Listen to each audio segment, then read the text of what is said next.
Hi, greetings everybody. It is indeed a pleasure for me to have with us and one of the top achievers of the recently declared INI CET exam.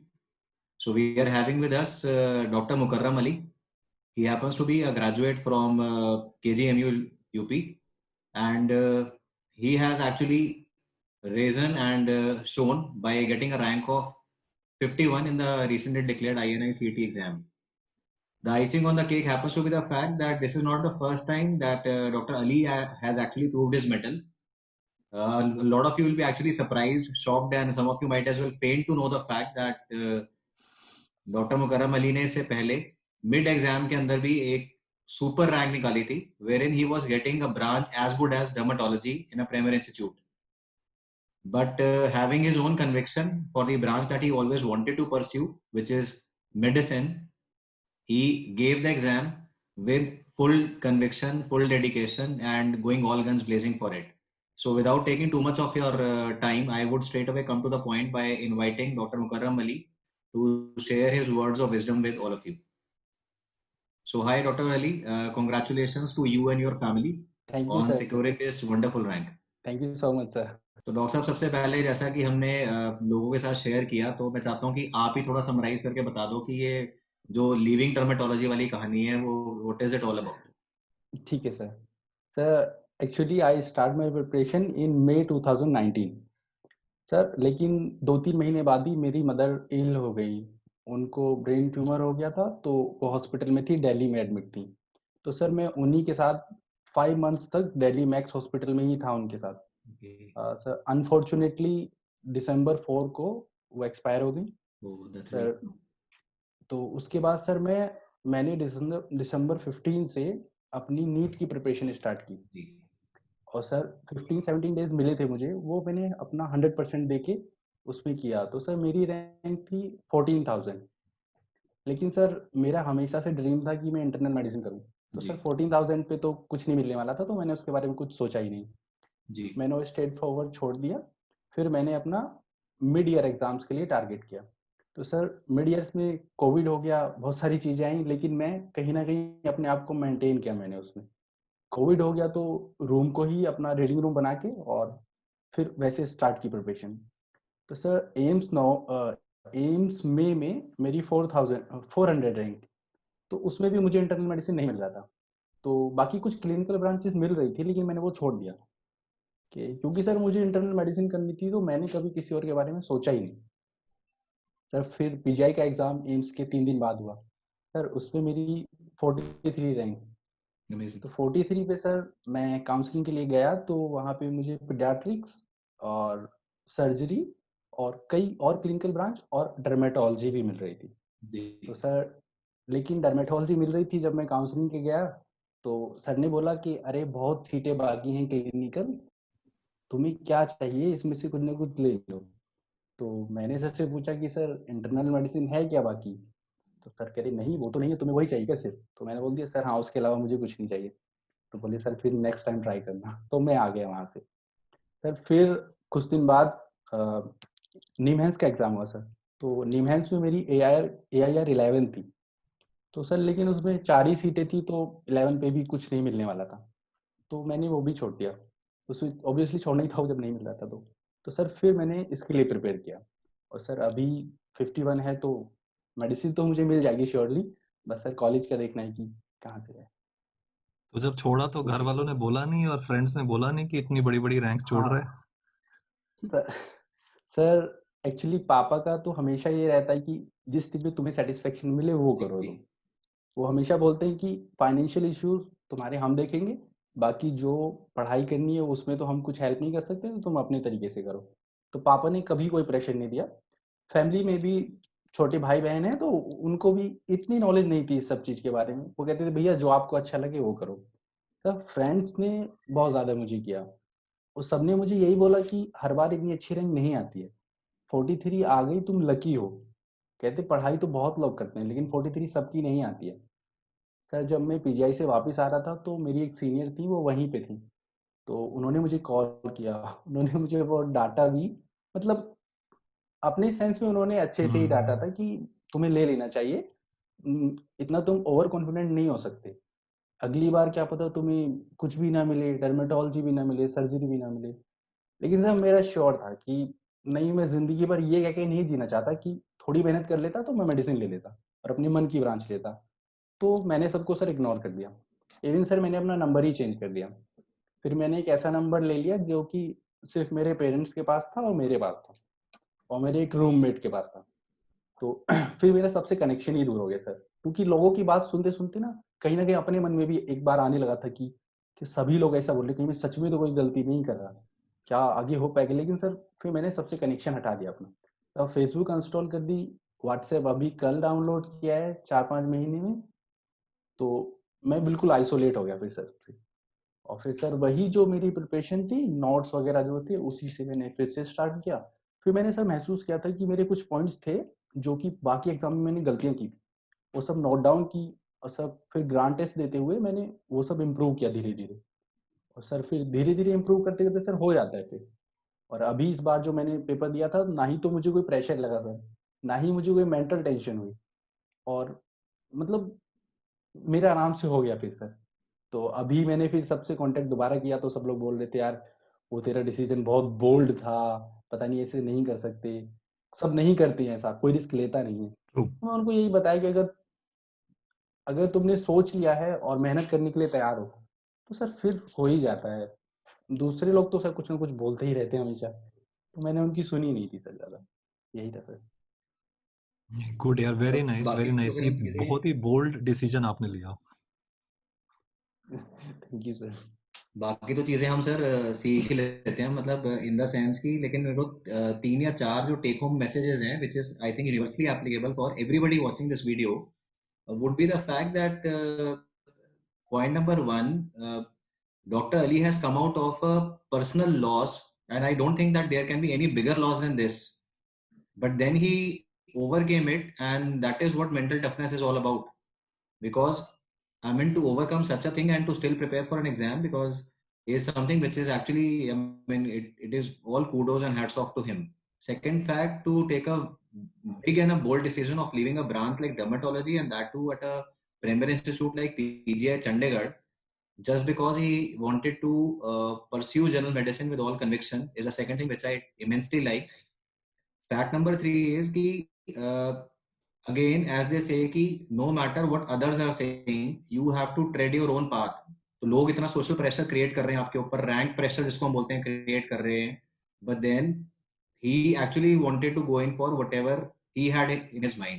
And fourth, which is very very critical, I mean, I do find a lot of the people, asking for all that guidance, all that 6 month roadmap, and two months roadmap, and 100 days, and 1 week, and last day. So I mean, to actually succeed in any exam, you need to have a strong will, as well as you need to kind of cut off from the rest of the world so that you are able to focus with better concentration, and that is actually commendable. I mean, I think we all, I mean, even as an educator, I think a couple of points that I can always learn in from him. Absolutely sir. Doctor Mukarram, मुझे आपकी बातें सुन के ना, जैसे sir ने भी कहा, 3 चीजें नजर आई। एक तो आपकी रिस्क टेकिंग एबिलिटी, और जैसे सर ने कहा रिस्क है तो इश्क है, और रिजल्ट भी है। दूसरा, आपके साथ सपोर्ट सिस्टम था, फैमिली का भी और फ्रेंड्स का भी। तो फ्रेंड्स का भी क्या रोल है ये भी मुझे समझ में आ रहा है। और तीसरा, आपने अपना फोकस कभी नहीं खोया। तो really hats off to you. I don't know how you manage, but it is really commendable. मजा आ गया सुनकर वाकई में। Thank you sir. Congratulation Mukarram यार। Thank you sir. Good evening sir. Good evening. Sorry मैं थोड़ा लेट हो गया। थोड़ा सा मुझे भी बता दो यार, क्या क्या सीखने को मिल रहा है। लड़के ने बहुत अच्छा रैंक निकाला सर, एंड अब मतलब इसने पहले पीजीआई में भी क्लियर कर लिया था। पीजीआई में डरमा मिल रहा था तो वो छोड़ दिया था मिड ईयर में, और अभी फिर आईनी सेट में इनका 51 रैंक है। तो वही डिस्कस कर रहे थे कैसे कैसे हार्ड वर्क, सैक्रिफाइस, सारी चीजें मैटर करती हैं। बिल्कुल बिल्कुल, congratulation Mukarram, well done. Thank you sir. Thank you sir. Doctor Mukarram, आप अपने फेलो फ्रेंड्स जो इस बार एग्जाम क्लियर नहीं कर पाए, उनके लिए ब्रीफली अपनी स्ट्रेटेजी, टिप्स या गाइडेंस जो भी आप शेयर करोगे, क्योंकि वो आपको बड़े ध्यान से सुनेंगे, तो आप कुछ शेयर करना चाहेंगे उनके लिए? Yes sir, definitely sir. Sir मैंने थोड़ा सा लिख लिया है मुझे क्या पॉइंट्स बोलने हैं, इसीलिए सर मैं सिर्फ 3 पॉइंट्स बोलूंगा उनके लिए। सर सबसे पहले अपना कंटेंट जो भी सेलेक्ट किया है उन्होंने, आई मीन नोट्स जो भी सेलेक्ट किए हैं, अब कोई मैटर नहीं करता कि उन्होंने कौन सा इंस्टीट्यूट किया है या फिर कहाँ से कोचिंग की है, जो भी उनके टीचर्स हैं और जो भी नोट्स हैं सर उनमें विश्वास रखें। सर उनको कंप्लीट माने। आप अगर इधर उधर भटकेंगे कि ये नोट्स अच्छा है, वो नोट्स अच्छा है, यहाँ से कर लूँ वहां से कर लूँ, तो सर सिर्फ भटकते रहेंगे। जो भी आपके टीचर्स हैं, नोट्स हैं, सर उनमें बिलीव करें, पहली बात तो। सर दूसरी चीज बहुत ही इंपॉर्टेंट है सर, ग्रांड टेस्ट का। सर मेरी सक्सेस में अगर क्रिटिकल रोल है स्टडी में तो सर वो ग्रांड टेस्ट है। सर जो भी प्रिपेयर कर रहा है once a week at least grand test देना चाहिए उनको। और सर ग्रांड टेस्ट को एक्चुअली बच्चे कैजुअली दे देते हैं, फोन पे दे दिया लेटते लेटते, सर वो नहीं होना चाहिए। ग्रांड टेस्ट प्रॉपर वे में अपने लैपटॉप पे विद माउस होना चाहिए। सर एक्चुअली फाइनल डे पे ये भी मैटर करता है कि आपकी माउस की प्रैक्टिस है कि नहीं है। वहां पे सर ऊपर नीचे रोल आउट करते ही बहुत टाइम वेस्ट हो जाता है। तो सर ग्रांड टेस्ट को अपने कंप्यूटर पे दें, विद माउस दें। सर ग्रांड टेस्ट देने के बाद उससे भी इंपॉर्टेंट है उसको, उसके रिजल्ट को एनालाइज करें कि कहाँ पे उनकी वीकनेसेस हो रही हैं। सर ग्रेजुअली 2-3 महीने में वो खुद देखेंगे कि उनकी जो वीकनेस थी, सर ऐसे नोट्स पढ़ते टाइम हमें नहीं पता चलता कि हम कहाँ पे वीक हैं। लेकिन सर जब ग्रांड टेस्ट में आप देखते हैं कि आपके स्ट्रॉन्ग सब्जेक्ट ऊपर है, वीक नीचे है, तो धीरे धीरे आपको पता चलता रहता है कि आप यहाँ पे वीक हैं। तो सर ग्रांड टेस्ट देना बहुत जरूरी है। और सर तीसरा है कि नेवर गिव अप। कभी तुमने हार तो माननी ही नहीं है। एक बार अगर आपने सोचा कि यार इस बार मुश्किल है, तो सर फिर वो मुश्किल ही है, वो हो ही नहीं पाएगा। तो अपनी पढ़ाई के लिए कभी भी नेगेटिव ना सोचें। दूसरे लोगों से अपने आप को कंपेयर ना करें, या उसकी ऐसी रैंक आ रही है, मेरी ऐसी आ रही है, सब वो सब चीज आपको डिस्ट्रैक्ट करेंगी। अपना खुद में रहें, अपने ग्रांड टेस्ट की रैंक को ट्रैक करें लगातार कि ऊपर इंप्रूव लगातार हो रही है मेरी परसेंटाइल की नहीं हो रही है। और सर तीसरा यही है कि सोशल मीडिया को बिल्कुल छोड़ दें। सर फेसबुक व्हाट्सएप सर सिर्फ ये डिस्ट्रैक्शन है। अपना सिलेक्शन के बाद खूब फेसबुक व्हाट्सएप यूज करो, टाइम होता है।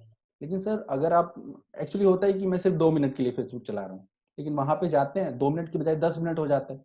फिर जब वहां पे जो कन्वर्सेशन होती है वो दिमाग में चलती रहती है, सर उससे और टाइम वेस्ट होता है। तो सर सोशल मीडिया पूरी तरह से कट ऑफ होना चाहिए। और सर एक मैं और चीज सोचता हूँ कि जो काम करना है ना उसको कर ही डालो।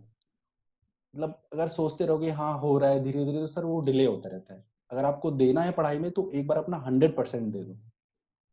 सर ऐसा होता है कि कुछ बच्चे, कुछ मेरे बैचमेट्स भी थे, वो कह रहे थे कि यार हमें तो नीट पे फोकस करना है, तो एम्स की जितनी तैयारी नहीं है हमारी, तो अभी हम ठीक है एम्स हो जाएगा ना उसके बाद आराम से नीट के लिए फोकस करेंगे। तो सर वो बच्चे बहुत लैग कर जाएंगे, उनको अभी एम्स पे भी फुल फोकस देना चाहिए था। तो कुछ ना कुछ ऐसे टॉपिक्स तैयार हो जाते जो आगे उनके लिए बहुत ईजी हो जाता। और सर अगर कर रहे हैं तो एक साल पूरा 100% दे देंगे तो आई एम श्योर कि सिलेक्शन तो हो ही जाएगा। और तीसरी चीज, कभी लोगों की ज्यादा ना सुने।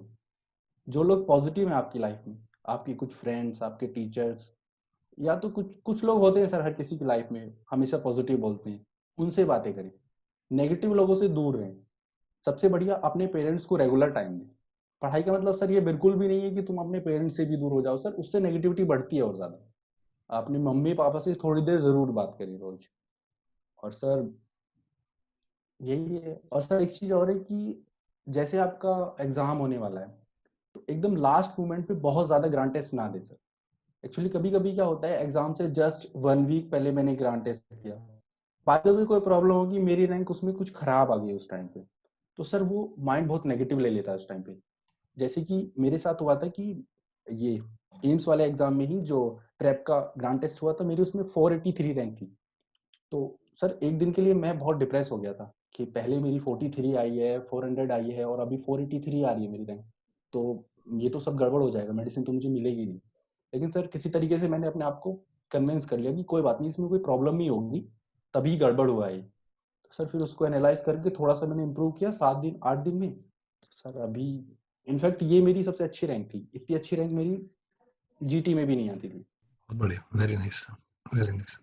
तो डॉक्टर उसका एक रीजन शायद एट्रीब्यूट हम ये कर सकते हैं कि जो ग्रैंड टेस्ट होते हैं वो irrespective of institute, we as an educator are deliberately framing the grand test in a way कि स्टूडेंट जो रेगुलर भी पढ़ रहा है ना उसको एक सेंस ऑफ ये ना लग जाए कि सूडो सेटिस्फैक्शन आ जाए या he doesn't start flying in the air कि मेरे को सब कुछ आता है.